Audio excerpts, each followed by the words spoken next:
Apes. Once again, old buddy Ben with that #show.com. I'd like to give big props and a shout out to our sponsors today, as they are every day. All the fine folks over at Neff Vodka, reminding you to please drink responsibly, as well as everybody over at Toink.com, Toink.com. That spells Toink.com. Got another VFX interview coming at you today. This time I sat down with Weta Digital in New Zealand. I didn't go to New Zealand, it was over Zoom. Anyway, I sat down with Luke Millar, who is the VFX supervisor for the new Disney film, Jungle Cruise. If you haven't had a chance to go see Jungle Cruise yet, you can go see it in theaters, or you can pay for it and watch it at home on Disney+.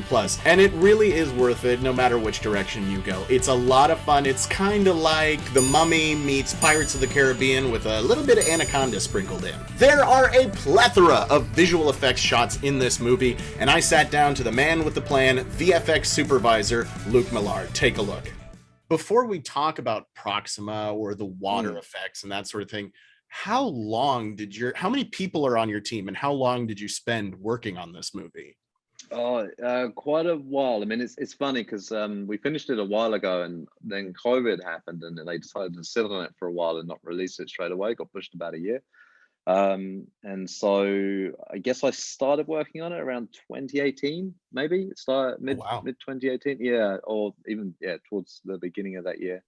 And so the team sort of scaled up and down, but I guess at its peak we probably had about 50 to 70 artists on it, but obviously depending on what part of the process we were, we'd pick up sort of modeler, texturer, asset type people at the start of the process, and by the end of it we were heavily in the lighting and comp realm. So the team always fluctuated along the process, but it was a long show and a lot of work over quite a long period of time as well, for a good couple of years. Yeah, I was going to say, and you were kind of plugging away at it over, kind of the year of COVID as well. Yeah, I imagine. Yeah. And I can certainly understand why. I mean, this, again, like I said, was no small task.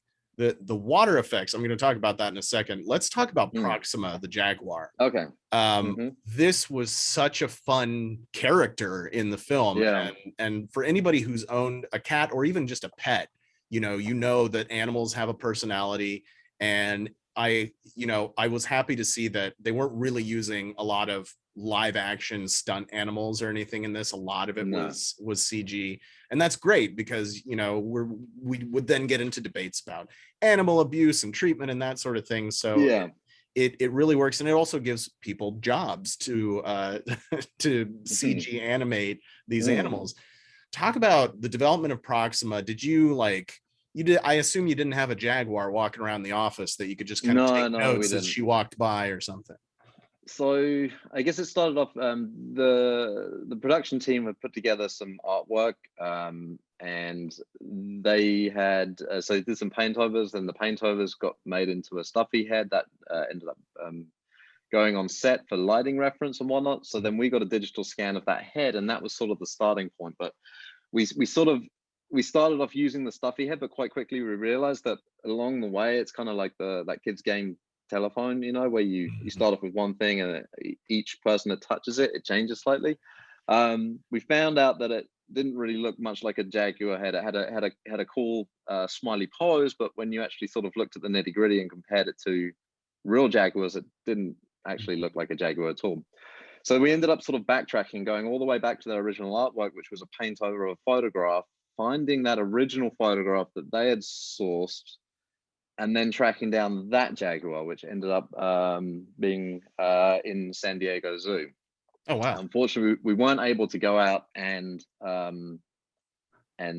see that Jaguar directly. But once you know the name of the Jaguar, you can look through people's online photographs, and you can find many different reference images of the same cat under all sorts of different lighting and all sorts of different contexts.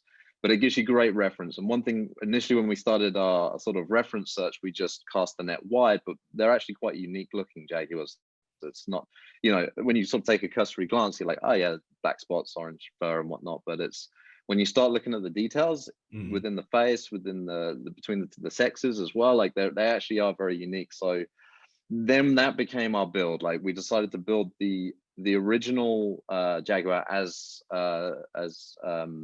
as in real life, based in San Diego Zoo. Nindiri is the name of the cat, and then retrofit the design features which the production put onto her to make her unique. So she's got like a little bent over flappy ear, and she's got a special markings on her face, but it made more sense to retrofit that than to try and start off with the stylized thing that they had built and try and get back to looking real.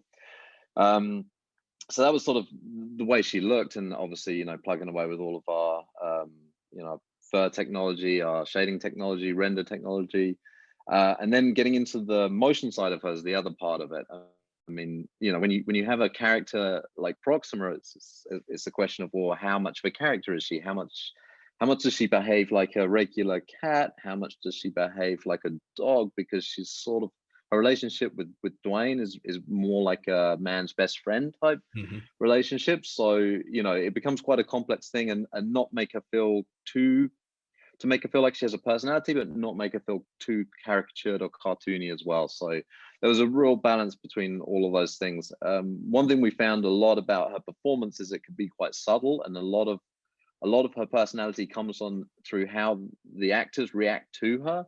And you know, and a lot of the time, especially with like McGregor, is an awesome example. Their relationship's great in the movie, and it's all, you know, she doesn't actually do a lot other than she sort of trolls him a little bit, but really it's about how he reacts to everything that she does. And that was a very conscious thing. So we were often referring back to make sure that all of the general motion, like the way she walks or the way she ran or carried herself, all followed you know, very typical Jaguar type things. But then we would also, you know, sprinkle in a little dog with the ball, or the you know, or with the head rubbing as well, and she finally lets him pat her. That's sort of leaning into cats as well, you know, like more house cats. So there's a real sort of blend of different recipes, I suppose, of things that we could put in there to give her that kind of personality and on-screen presence. Well, and it definitely came through. She was such a great character without being a cartoony character or a caricature in the film. She really felt like, you know, it was a bit of a heightened version of a real animal. You know, it came across very real. So that, I think you guys nailed it on that one. What did you say the name of the Jaguar you based her off of was? I think it's Nindiri. Nindiri. Yeah. Okay, Nindiri. Okay, I'm sure a lot of people will be looking her up at the San Diego Zoo. And really quickly, I know we're running a little short on time, but I did want to talk about the waterfall scene where the boat is, you know, spoiler alert for anybody who's out there, the boat's about to go over a waterfall. That was all digital. Obviously, they're not putting Emily Blunt and Rock the Dwayne Johnson in a boat that's about to go over a waterfall. So talk a little bit about that. Yeah, so that was an insane amount of work.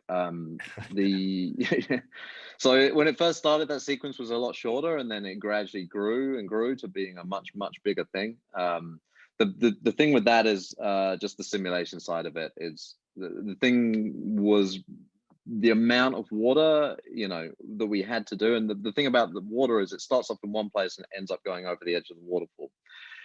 And so it's very hard to kind of chunk that up into pieces. It has to be one simulation. And, you know, I often talked over this with my effects super. I'm like, can't we just break it here? And he's like, no, the water has to start there and it has to push and end up there. This is how it's going to look real. So like, okay, so we started doing a series of like layered simulations where we start off with a simple water underneath at the bottom to get the speed and the flow, and then we started adding in more detailed water on top of that, and more detailed water on top of that, and then he came up with a very clever technique which meant that we could actually load in and blend higher res pieces of water when we hit the render button rather than simulation time, so we could sort of up res sections. And I mean, we've got a pretty powerful render wall, a lot of computing power here, but that sequence was the thing which pushed it to the absolute max. And every time we would look at some shots and I was like, yeah, this is great, but can we get more detail? And he'd always look at me and, you know, with a strained face and be like, okay. And then they try and just get a little bit more juice out of the system, you know? And then, yeah. And all of a sudden you turned into Scotty from the Enterprise. You know, I don't have the power. Exactly. I need more power.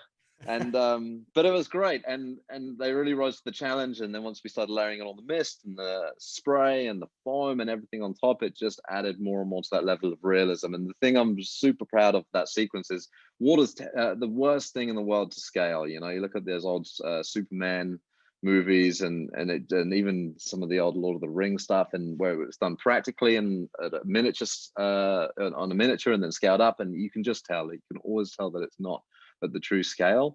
But the Jungle Cruise stuff felt like we nailed that scale. Like we managed to get the detail out of it, and it wasn't easy, but it was the thing which makes that whole river feel vast and huge and powerful and violent. You know, all those kind of qualities that you want to get in a little action sequence like that.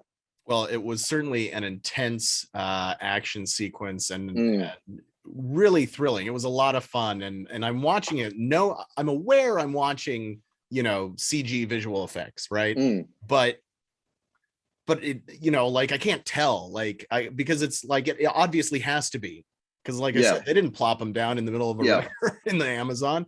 So it's but it came across so well. It was such a thrilling scene. And Luke, I know you got to move on to other stuff today, but thank you so much for taking the time to talk to me today. No, you're welcome, Ben. Yeah, I really appreciate it. And thank you so much for all the work that you have done on Jungle Cruise and all the other projects. Is there anything coming up that you're working on that you can talk about? I can tell you what I'm working on, but that's about it. So at the moment we're just sort of in early days on the new Marvel 4 movie, Love and Thunder. But yeah, early days is about as much as I can divulge. All right, awesome. Well, looking forward to that one too. And Luke, again, a lot of fun to talk to you. Looking forward to the next time we talk about your next project. Okay. Awesome. Thanks very much. Great chat, Ben. Great chat. Absolutely. What a fun interview with Luke. He was such a fun guy to talk to. I just love geeking out about visual effects and letting those guys geek out about what they do. Because, I mean, come on. They work in movies. They're making jaguars and river rapids and all that kind of stuff. Load of fun. Disney's Jungle Cruise is available now to be seen in theaters and on Disney Plus if you pay for it. Once again, my name is Ben Kliewer. This is thathashtagshow.com. And the reason I'm drinking out of this red cup is because whenever Ben Kliewer shows up, it's always a party.